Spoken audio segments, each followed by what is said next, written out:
आपण पाहत आहात तेज तुफान न्यूज, न्यायिक व निर्भीड बातम्यांचे सर्वांचे आवडते नेटवर्क। अमर प्रतिष्ठानच्या 19व्या वर्धापन दिनानिमित्त बाग लोहरे गावठाण नारायणगाव या ठिकाणी भव्य रक्तदान शिबिराचे आयोजन करण्यात आले होते। यामध्ये 210 रक्तदात्यांनी रक्तदान केले।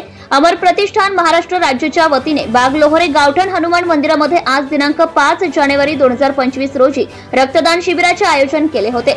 या शिबिराचे उद्घाटन सकाळी 10वा विघ्नहर सहकारी साखर कारखान्याचे चेअरमॅन आदरणीय सत्यशीलदार शेरकर, जुन्नर तालुक्याचे माजी आमदार अतुल शेठ बेंडके, नारायणगाव नगरीचे माजी सरपंच बाबू पाटे, ग्रामपंचायत सदस्य Hemant Bhau Kolhe, doctor Sadanand Raut, doctor Pallavi Raut, doctor Neeta Naik, Amar प्रतिष्ठानचे संस्थापक अध्यक्ष संदीप भाऊ नाईक, कार्याध्यक्ष शुभम नाईक, सचिव विक्रम नाईक, संदीप नामदेव नाईक यांच्या शुभ हस्ते झाले। या रक्तदान शिबिरामध्ये 210 रक्तदात्यांनी रक्तदान केले। रक्तदान अतिशय उत्साहाच्या वातावरणामध्ये संपन्न झाले।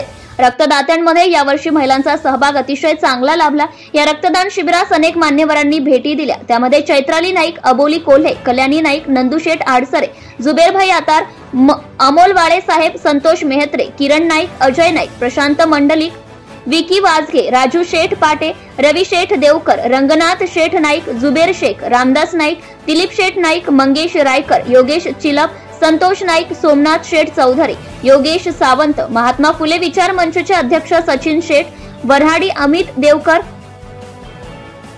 आदेश देवकर, तसेच अमर प्रतिष्ठानचे सर्व सहकारी व पदाधिकारी, हनुमान देवस्थान ट्रस्टचे सर्व पदाधिकारी, शिवनेरी तरुण मित्र मंडळाचे सर्व सहकारी व पदाधिकारी, समस्त ग्रामस्थ बाग लोहरे गावठाण यावेळी उपस्थित होते। ब्युरो रिपोर्ट तेज तुफान।